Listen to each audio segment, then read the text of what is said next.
Bonjour à tous et bienvenue dans cette troisième vidéo support du cours d'histoire-géographie. Au programme d'aujourd'hui, nous allons dans un premier temps revenir sur l'activité portant sur les migrations internationales, puis dans un second temps, nous entamerons le chapitre 2 du thème 3 de géographie.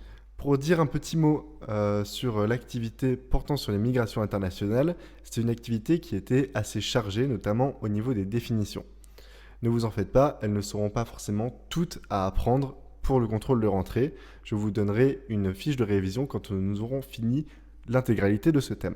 Ceci étant dit, je vais maintenant passer à la suite de notre cours et un petit peu vous expliquer en quoi va consister ce chapitre 2.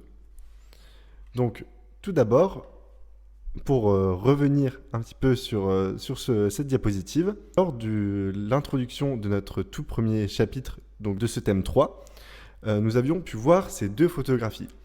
Donc une photographie qui, je rappelle, en haut à gauche présente des migrants dans la mer Méditerranée et en bas à droite des touristes sur une plage à Nice. Et nous avions dit qu'il existait donc deux grands types de mobilité que nous allions traiter. La première étant les migrations, ce qui est chose faite, et la deuxième portant sur le tourisme. C'est ainsi que nous allons entamer notre chapitre 2 portant sur les mobilités touristiques internationales. Vous pouvez marquer ça, mais d'abord vous laissez environ une page libre pour pouvoir prendre la correction de l'activité sur les migrations internationales, qui arrivera normalement demain ou après-demain. Donc je vous laisse écrire ça, et à partir de là, on a déjà tout de suite une question qui va se poser. Cette question, c'est qu'est-ce que c'est que le tourisme? Comment on peut définir le tourisme? On a tous une vague idée de ce que c'est, mais c'est vrai que c'est une notion qui est assez difficile à définir. Cette définition, elle est au final pas si compliquée, dans la mesure où le tourisme, c'est le déplacement en dehors de son environnement quotidien pour au moins 24 heures.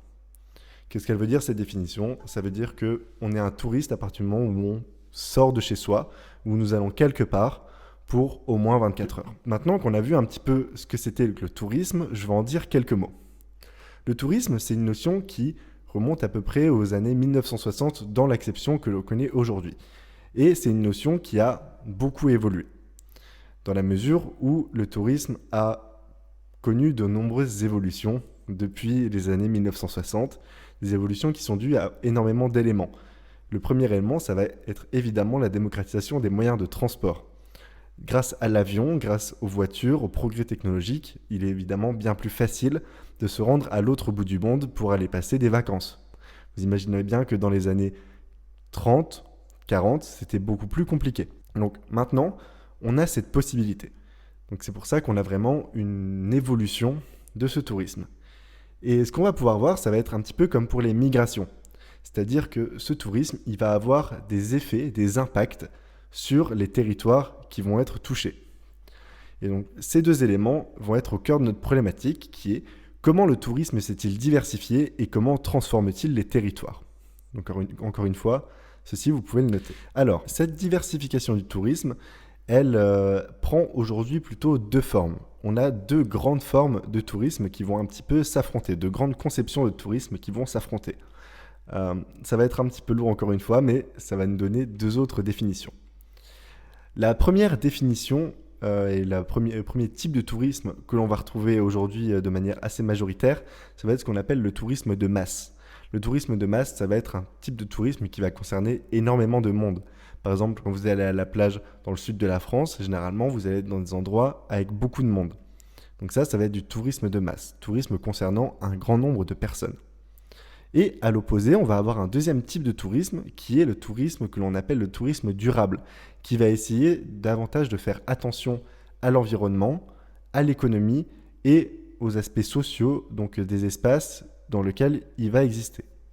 Ça va être le deuxième grand type de tourisme que l'on retrouve à l'heure actuelle. Donc voilà, ça c'est un petit peu pour vous montrer la diversification de ce tourisme. Mais quoi de mieux pour vraiment voir ça que de faire une étude de cas. Et cette étude de cas donc, qui va porter sur le tourisme, nous allons la faire sur les États-Unis, qui sont un pôle touristique majeur. Les États-Unis ne sont pas forcément le premier pays touristique, dans la mesure où le pays le plus touristique au monde est la France, mais c'est un pays qui est très très sollicité par les touristes. Donc nous allons voir un petit peu ce que je vais vous demander durant cette heure tout de suite. Donc voilà l'activité sur laquelle nous allons travailler aujourd'hui. Elle prend encore une fois la même forme que d'habitude, et cette fois-ci le questionnement sera: en quoi les États-Unis sont-ils un pôle touristique majeur et quelles en sont les conséquences? Ça va être un questionnement qui va un petit peu reprendre la forme de celui qu'on avait pu se poser pour le bassin méditerranéen et les migrations. Et ici, ce que je vais vous demander, ça va être une activité en 1 heure, donc un petit peu plus courte que la dernière fois. Et ça va se présenter sous la forme de documents, il y en a 7, et de questions. Cette fois-ci, je vais vous demander de vraiment développer vos réponses. Il n'y a que 4 questions, mais 4 questions qui sont intéressantes uniquement en étant développées. Si vous me répondez aux questions en une phrase, vous n'allez pas forcément apprendre grand-chose et vous n'allez pas forcément développer certaines compétences. Donc, ce que je vais vous demander, c'est vraiment d'aller relativement loin dans vos réponses. Maintenant que ceci est dit, on va un petit peu regarder ensemble les documents et les questions. Les documents, comme je disais, on en a 7 de plusieurs types différents. On a des cartes, séries statistiques, des textes, des photographies. Donc on a vraiment un petit peu de tout. Et on a 4 questions, à savoir, la première: quelles sont les principales régions touristiques aux États-Unis? Quels sont les principaux flux touristiques en direction de ces pays? Donc, question qui va s'appuyer sur les documents 1 et 2. Deuxième point, donc, quels sont les atouts touristiques des États-Unis? Documents 1, 3 et 4. Question 3, justifiez l'affirmation suivante: les Bahamas et Cancun sont des espaces créés spécifiquement pour les États-Unis. À partir de votre réponse, expliquez quel type d'espace les États-Unis préfèrent pour leurs vacances. Documents 2, 5 et 7. Alors, je vais faire un petit point sur cette question, dans la mesure où c'est peut-être la plus compliquée à comprendre, ou du moins celle qui nécessitera de faire le plus attention aux documents. Ce que je vais vous demander ici, c'est de vraiment étudier à fond les documents. Là, on a la chance de travailler au format numérique. Donc, ce que je vais vous demander pour répondre à cette question, ça va être de zoomer au maximum sur les photos. Cette photographie, il y a des éléments qui vont vous permettre de répondre à cette question. D'accord? Donc, ça va vraiment être important que vous étudiez cette photographie en zoomant au maximum. Bon, et enfin, pour la dernière, pourquoi peut-on dire que le tourisme de masse n'est pas nécessairement une bonne chose? Tourisme de masse, définition que nous avons pu voir à l'instant et que l'on va retrouver dans les documents 5 et 6. Concernant l'évaluation, ça se fera de la même façon que la dernière fois, c'est-à-dire que je piocherai aléatoirement un tiers de la classe et ce tiers sera évalué selon la grille suivante que je vous laisserai regarder vous-même. À partir de là, je vous souhaite bon courage et à bientôt.